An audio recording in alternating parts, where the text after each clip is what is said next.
Hello dear students, ಈ ವಿಡಿಯೋದಲ್ಲಿ ನಾವು ದ ರೋಡ್ ನಾಟ್ ಟೇಕನ್ ಅಂತಕ್ಕಂತಹ ಒಂದು ಫೇಮಸ್ ಪೋಯಮ್ನ ಸಮರಿಯನ್ನು ಸಿಂಪಲ್ ಸೆಂಟೆನ್ಸ್ಗಳಲ್ಲಿ ನೋಡ್ತಾ ಹೋಗೋಣ.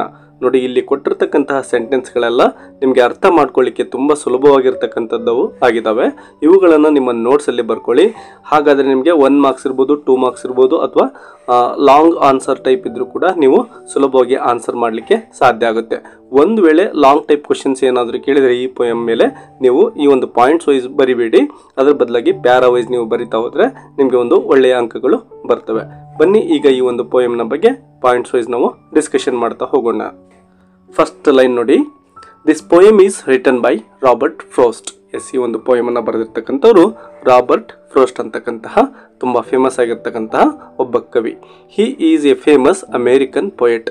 ಇವರು ಅಮೇರಿಕದ ಫೇಮಸ್ ರೈಟರ್ ಅಥವಾ ಪೊಯೆಟ್ ಆಗಿದ್ದಾರೆ. The road not taken is one of Robert Frost's most familiar and most popular poems.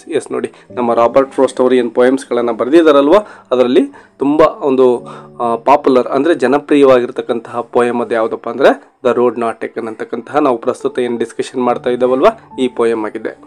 This poem symbolizes our dilemma or confusion in our life in various occasions. ಅಂದರೆ ನಮ್ಮ ಒಂದು ಲೈಫಲ್ಲಿ different ಆಗಿರ್ತಕ್ಕಂತಹ ಒಂದು ಸಂದರ್ಭಗಳಲ್ಲಿ ನಮ್ಮ ಒಂದು ಕನ್ಫ್ಯೂಷನ್ ಏನು ಕ್ರಿಯೇಟ್ ಆಗಿರ್ತವೋ ಲೈಫಲ್ಲಿ ಅಂತಹದ್ರ ಬಗ್ಗೆನೇ ಈ ಒಂದು ಪೋಯಮನ್ನು ನಮ್ಮ ಪೊಯೆಟ್ ಬರೆದಿದ್ದಾರೆ. ಆ ಒಂದು ರೀತಿಯ ಒಂದು ಸಂದರ್ಭಗಳನ್ನು ಈ ಪೋಯಮ್ ನಮಗೆ ಇಂಡಿಕೇಟ್ ಮಾಡುತ್ತೆ ಅಥವಾ ಸಿಂಬಲೈಸ್ ಮಾಡುತ್ತೆ. The poet says that the path that we skip in our life is the road not taken. ಅಂದರೆ ನಮ್ಮ ಜೀವನದಲ್ಲಿ ಬರ್ತಕ್ಕಂತಹ ಅನೇಕ ಅವಕಾಶಗಳು ಬಂದಿರ್ತವೆ. ಆಗ ನಾವು ಕೆಲವೊಂದಿಷ್ಟು ಅವಕಾಶಗಳನ್ನು ಬಿಟ್ಟು ಬೇರೆ ಅವಕಾಶಗಳನ್ನು ಅರಸಿ ಹೋಗಿರ್ತೇವೆ. ಅಂತಹ ಸಂದರ್ಭದಲ್ಲಿ ನಾವು ಯಾವೆಲ್ಲ ಅವಕಾಶಗಳನ್ನು ಮಿಸ್ ಮಾಡಿರ್ತೇವಲ್ವ ಅಥವಾ ಬಿಟ್ಟಿರ್ತೇವಲ್ವ, ಅವುಗಳನ್ನೇ ಇಲ್ಲಿ ನಮ್ಮ poet the road not taken ಅಂತೇಳಿ ಹೇಳ್ತಾ ಇದ್ದಾರೆ. This poem has 4 stanzas and 5 lines each. ಈ ಒಂದು ಪೋಯಮಲ್ಲಿ ಟೋಟಲ್ 4 ಸ್ಟಾಂಜಾಸ್ಗಳಿದ್ದಾವೆ ಮತ್ತು ಪ್ರತಿ ಒಂದು ಸ್ಟಾಂಜಾ ಕೂಡ 5 ಲೈನ್ಸ್ಗಳನ್ನು ಒಳಗೊಂಡಿದೆ. The lines in each stanza rhyme in an ABAAB pattern. ನೋಡಿ, ಒಂದು ರೈಮ್ ಸ್ಕೀಮನ್ನು ಯಾವ ರೀತಿ ನಮ್ಮ ಪೊಯೆಟ್ ಫಾಲೋ ಮಾಡಿದ್ದಾರೆ ಅಂದರೆ ABAAB ಈ ರೀತಿಲಿ ಈ ಒಂದು ರೈಮ್ ಸ್ಕೀಮನ್ನು ಪೊಯೆಟ್ ಈ ಒಂದು ಪೊಯಮಲ್ಲಿ ಬಳಸಿಕೊಂಡಿದ್ದಾರೆ. In this poem, the poet describes that he was walking in the middle of a forest. ಅಂದರೆ ನಮ್ಮ ಪೊಯೆಟ್ ಒಂದು ಸಂದರ್ಭದಲ್ಲಿ ಫಾರೆಸ್ಟಿನ ಮಿಡ್ಲಲ್ಲಿ ಹೋಗ್ತಾ ಇರ್ತಾರೆ. All the leaves of the tree were turned yellow. It might be autumn season. ಅಲ್ಲಿರ್ತಕ್ಕಂತಹ ಒಂದು ಕಾಡು ಅಥವಾ ಅರಣ್ಯದಲ್ಲಿರ್ತಕ್ಕಂತಹ ಮರಗಳೇನಿರ್ತಾವಲ್ವ ಅದರ ಎಲೆಗಳೆಲ್ಲವೂ ಕೂಡ ಹಳದಿ ಕಲರ್ ಆಗಿರ್ತವೆ. ಇದಕ್ಕೆ ಕಾರಣ ಅಂದರೆ ಆಗ ಆಟಮ್ ಸೀಸನ್ ಇರುತ್ತೆ. ಹಾಗಾಗಿ he reached a point from where the path splits in two. ನೋಡಿ, ನಮ್ಮ ಪೊಯೆಟ್ ಎಲ್ಲಿಗೆ ಬಂದು ತಲುಪ್ತಾರಪ್ಪ ಅಂದರೆ ಆ ರಸ್ತೆ ಏನು ಅವ್ರು ಸಾಕ್ತಾ ಇರ್ತಾರಲ್ವ ಅದು ಡಿವೈಡ್ ಆಗಿರುತ್ತೆ, ಅಂದರೆ 2 ಕಡೆ ಒಡೆದು ಹೋಗಿರುತ್ತೆ. ಅಂತಹ ಒಂದು ಸ್ಪಾಟ್ಗೆ ಬಂದು ಅವರು ತಲುಪ್ತಾ ಇದ್ದಾರೆ. Because of this, the poet get confused to select which way to go and which one should not. ಆ ರೀತಿ 2 ಕಡೆ ಏನೋ ಡೈವರ್ಸ್ ಆಗಿರುತ್ತೋ ಆ ರೋಡ್ ಅಲ್ಲಿಗೆ ಬಂದು ತಲುಪಿದಾಗ ಆ 2ರಲ್ಲಿ ನಾನು ಯಾವ ರಸ್ತೆಯನ್ನು ಆಯ್ಕೆ ಮಾಡಿಕೊಂಡು ಮುಂದೆ ಸಾಗಲಿ ಅಂತಕ್ಕಂತಹ ಒಂದು ಕನ್ಫ್ಯೂಷನ್ ನಮ್ಮ ಪೊಯೆಟ್ಗೆ ಮೂಡುತ್ತೆ. He was a single traveler and he could not walk on both the roads. ಅವರು ಈಗ ಸಿಂಗಲ್ ಆಗಿದ್ದಾರೆ, ಇಬ್ಬರಿಲ್ಲ, ಒಬ್ಬನೇ ಒಬ್ಬ ವ್ಯಕ್ತಿ ಈಗ ಅಲ್ಲಿ ನಿಂತ್ಕೊಂಡಿದ್ದಾನೆ. ಆ 2 ರೋಡನ್ನು ಕೂಡ ತೆಗೆದುಕೊಂಡು ಮುಂದೆ ಸಾಗಲಿಕ್ಕೆ ಆಗೋದಿಲ್ಲ. ಅವೆರಡರಲ್ಲಿ ಒಂದು ರಸ್ತೆಯನ್ನು ಮಾತ್ರ ಅವರು ಸೆಲೆಕ್ಟ್ ಮಾಡ್ಕೋಬೇಕು ಮತ್ತು ಆ ರಸ್ತೆಯ ಮೂಲಕ ಅವರು ಮುಂದೆ ಹೋಗಬೇಕಾಗಿದೆ. He had to choose only one way. ಮೊದಲಿಗೆ ಹೇಳಿದಾಗೆ ಕೇವಲ ಒಂದೇ ಒಂದು ರಸ್ತೆಯನ್ನು ಅವರೀಗ ತೆಗೆದುಕೊಳ್ಬೇಕಾಗಿದೆ. It was not an easy task for the poet. ನೋಡಿ, ಆ ಒಂದು ನಿರ್ಧಾರವನ್ನು ಏನು ತೆಗೆದುಕೊಳ್ಬೇಕಲ್ವ, ಈಗ ಯಾವ ರಸ್ತೆಯನ್ನು ನಾನು ತೆಗೆದುಕೊಂಡು ಮುಂದೆ ಹೋಗಲಿ ಅಂತಕ್ಕಂಥದ್ದು ಅಷ್ಟೊಂದು ಸುಲಭ ಕೆಲಸ ಅದಾಗಿರಲಿಲ್ಲ. For this reason the poet stands there for long time at the cross road.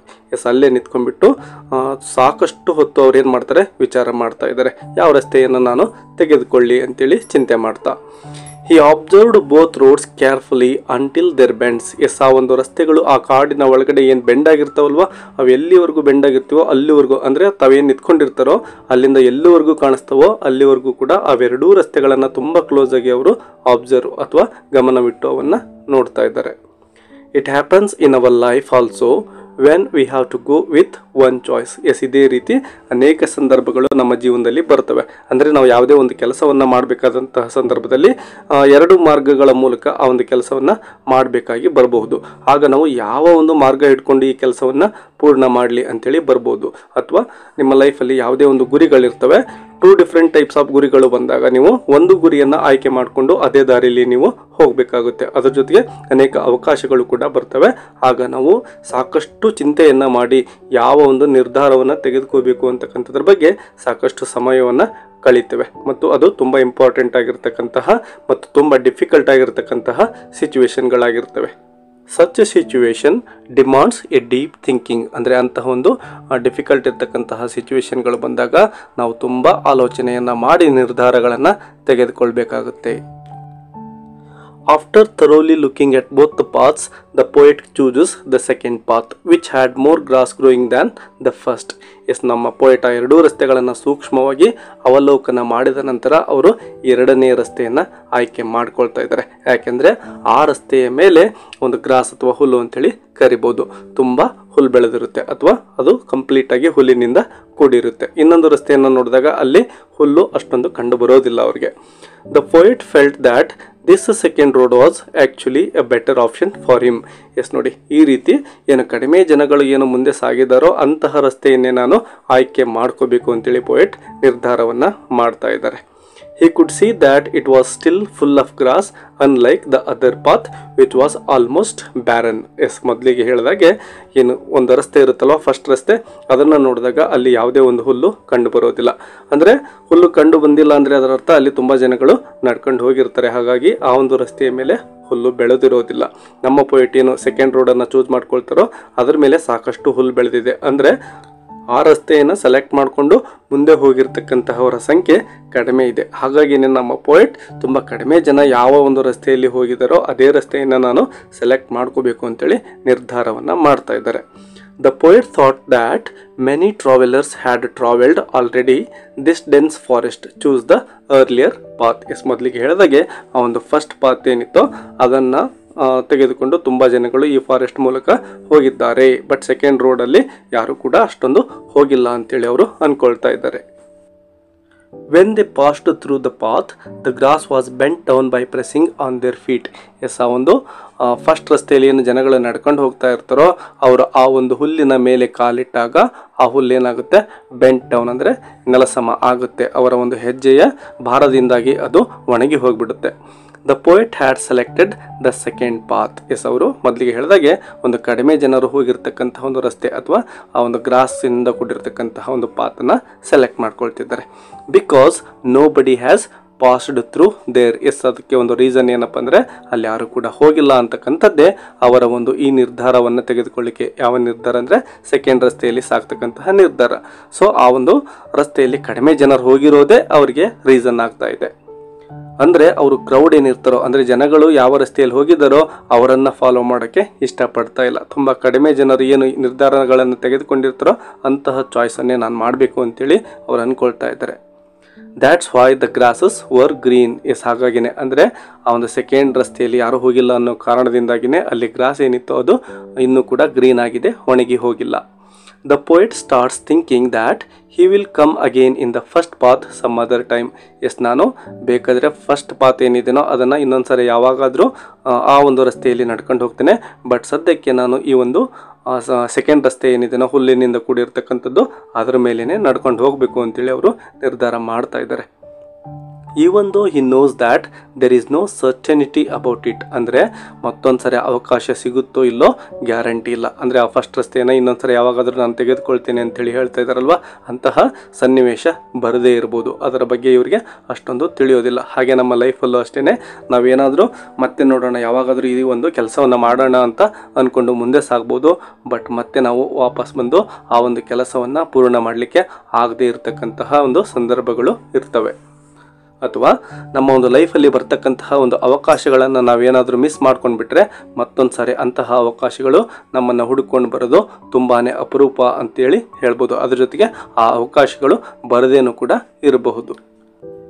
The poet knows that these paths of forest keep meeting one after the other and their direction keeps changing. Yes ಈ ಒಂದು ಕಾಡಿನ ಒಳಗಡೆ ಏನು ರಸ್ತೆಗಳು ಹೋಗಿರ್ತವೋ ಅವು ಒಂದಾದ ಮೇಲೆ ಮತ್ತೊಂದು ರಸ್ತೆ ಅಲ್ಲಿ ಡಿವೈಡ್ ಆಗ್ತಾ ಹೋಗಿರ್ತವೆ. ಹಾಗಾಗಿ ಆ ಎಲ್ಲ ರಸ್ತೆಗಳನ್ನು ದಾಟ್ಕೊಂಡು ಮುಂದೆ ಹೋದ್ಮೇಲೆ ಮತ್ತೊಂದು ಸಾರಿ ವಾಪಸ್ ಬಂದುಬಿಟ್ಟು ತಾವೆಲ್ಲಿ ಈಗ ನಿಂತ್ಕೊಂಡಿದ್ರಲ್ವ ಅಂತಹ ಪ್ಲೇಸ್ಗೆ ವಾಪಸ್ ಬರ್ತಕ್ಕಂತಹ ಸಾಧ್ಯತೆ ತುಂಬಾ ಅಪರೂಪ. ಯಾಕೆಂದರೆ one road leads to another, ಅಂದರೆ ಒಂದು ರೋಡಿಂದ ಇನ್ನೊಂದು ರೋಡ್ ಹೋಗ್ತಾ ಇರುತ್ತೆ. ವಾಪಸ್ ಬರುವಾಗ ನಾನು ಯಾವ ರೋಡಲ್ಲಿ ಬಂದೆ ಅಂತಕ್ಕಂಥದ್ದೇ ಅವ್ರಿಗೆ ಗೊತ್ತಾಗದೇ ಇರ್ಬೋದು. ಹಾಗಾಗಿ but the poet does not know whether after going on that second path he will be able to come back to this repetition again or not. Yes, ಮೊದಲಿಗೆ ಹೇಳಿದಾಗೆ ನಮ್ಮ ಪೋಯಿಟ್ಗೆ ಈಗ ವಾಪಸ್ ಬಂದು ಆ ರಸ್ತೆಯನ್ನು ನಾನು ಮತ್ತೊಂದು ಸರಿ ತೆಗೆದುಕೊಳ್ಬೋದು ಅಂತಕ್ಕಂಥ ಅವರ ಒಂದು ಆಲೋಚನೆ ಏನಿದೆ ಅದು ಸಾಧ್ಯ ಆಗದೆ ಹೋಗ್ಬೋದು. ಅದ್ರ ಬಗ್ಗೆ ಅವ್ರಿಗೇನೆ ಡೌಟ್ ಇದೆ. The poet says that sometime in future he will take a deep breath or sigh and tell that once in a lifetime he had to take a tough decision.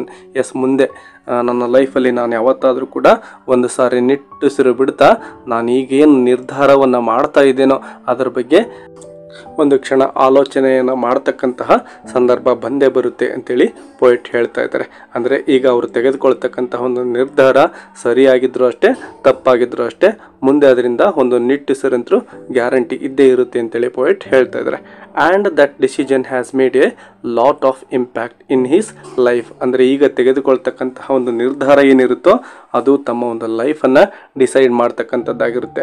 ಈ ಒಂದು ರಸ್ತೆಯನ್ನು ದಾಟ್ಕೊಂಡು ಮುಂದೆ ಹೋದ ನಂತರದಲ್ಲಿ ಅನೇಕ ವರ್ಷಗಳ ನಂತರ ಮತ್ತೆ ನಾನು ವಾಪಸ್ ಬಂದು ಈ ನಿರ್ಧಾರವನ್ನು ಚೇಂಜ್ ಮಾಡಲಿಕ್ಕೆ ಸಾಧ್ಯ ಆಗೋದಿಲ್ಲ. ಆಗ ನನ್ನಿಂದ ಸಾಧ್ಯ ಆಗ್ತಕ್ಕಂಥದ್ದು ಕೇವಲ ನಿಟ್ಟುಸಿರನ್ನು ಮಾತ್ರ ಬಿಡಬಹುದು ಅಂತೇಳಿ ಪೋಯೆಟ್ ಹೇಳ್ತಾ ಇದ್ದಾರೆ.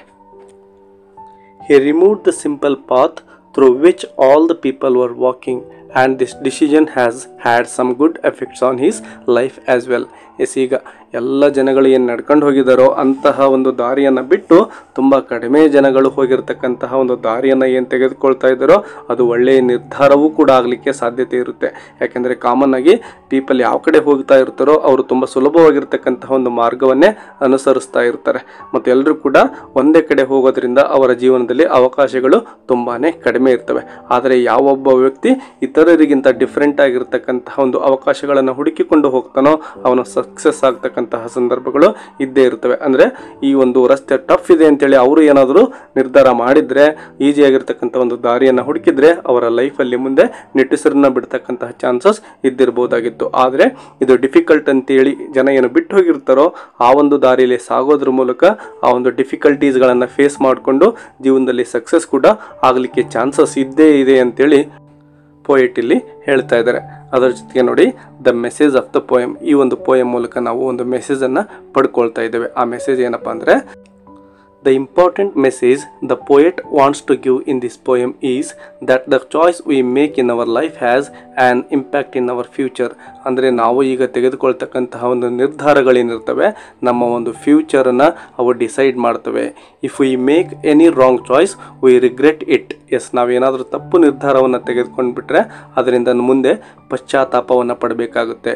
But cannot go back on it. ಅದನ್ನು ಸರಿಪಡಿಸಲಿಕ್ಕೆ ನಾವು ಮತ್ತೆ ವಾಪಸ್ ಹೋಗಲಿಕ್ಕೆ ಸಾಧ್ಯವಿಲ್ಲ ಅಂತೇಳಿ ಪೋಯೆಟ್ ಹೇಳ್ತಾ ಇದ್ದಾರೆ. So we must be wise while making choices. ನಮ್ಮ ನಿರ್ಧಾರಗಳನ್ನು ನಾವು ತೆಗೆದುಕೊಳ್ತಾ ಇರ್ತಕ್ಕಂತಹ ಸಂದರ್ಭದಲ್ಲಿ ನಾವು ತುಂಬ ಬುದ್ಧಿವಂತರಾಗಬೇಕು. ತುಂಬ ಆಲೋಚನೆಯನ್ನು ಮಾಡಿ ಸೂಕ್ತವಾಗಿರ್ತಕ್ಕಂತಹ ನಿರ್ಧಾರಗಳನ್ನೇ ನಾವು ತೆಗೆದುಕೊಳ್ಬೇಕು. ಹೀಗೆ ಮಾಡಿದರೆ ಮುಂದೆ ಪಶ್ಚಾತ್ತಾಪ ಮಾಡೋದ್ರಿಂದ ನಾವು ಮುಕ್ತರಾಗಬಹುದು ಅಂತಕ್ಕಂತಹ ಒಂದು ಮೆಸೇಜನ್ನು ಪೋಯೆಟ್ ಇಲ್ಲಿ ಕೊಡ್ತಾ ಇದ್ದಾರೆ. ಎಸ್ ಡಿಯರ್ ಸ್ಟೂಡೆಂಟ್ಸ್, ನೋಡಿದ್ರಲ್ವಾ ಎಷ್ಟೊಂದು ಬ್ಯೂಟಿಫುಲ್ ಆಗಿರ್ತಕ್ಕಂಥ ಮೆಸೇಜನ್ನು ನಮ್ಮ ಪೋಯೆಟ್ ಇಲ್ಲಿ ಕೊಡ್ತಾ ಇದ್ದಾರೆ ಅಂತಕ್ಕಂಥದ್ದನ್ನು. ಇದೇ ರೀತಿಯ ಇಂಗ್ಲೀಷ್ ಲಿಟ್ರೇಚರ್ನ ಬೇರೆ ಲೆಸನ್ಸ್ಗಳನ್ನು ನೀವು ಕಲಿಬೇಕಪ್ಪ ಅಂದರೆ ಯಾವ ಚಾಪ್ಟರ್ನ ನೀವು ಕಲೀಲಿಕ್ಕೆ ಇಷ್ಟಪಡ್ತೀರೋ ಆ ಒಂದು ಟಾಪಿಕ್ನ ಟೈಟಲನ್ನು ಕಮೆಂಟ್ ಬಾಕ್ಸಲ್ಲಿ ಕಮೆಂಟ್ ಮಾಡಿ ಅಂತ ಹೇಳ್ತಾ, ಮತ್ತು ಈ ವಿಡಿಯೋಗೆ ಒಂದು ಲೈಕ್ ಕೊಡಿ, ಅದರ ಜೊತೆಗೆ ಚಾನಲನ್ನು ಸಬ್ಸ್ಕ್ರೈಬ್ ಮಾಡ್ಕೊಳ್ಳಿ ಅಂತ ಹೇಳ್ತಾ ಇಲ್ಲಿಗೆ ವಿಡಿಯೋವನ್ನು ಮುಗಿಸೋಣ. ಮತ್ತೊಂದು ಇಂಟ್ರೆಸ್ಟಿಂಗ್ ಆಗಿರ್ತಕ್ಕಂತಹ ಲೆಸನ್ನೊಂದಿಗೆ ಸಿಗೋಣ. ಅಲ್ಲಿವರೆಗೂ take care and keep learning. Bye bye.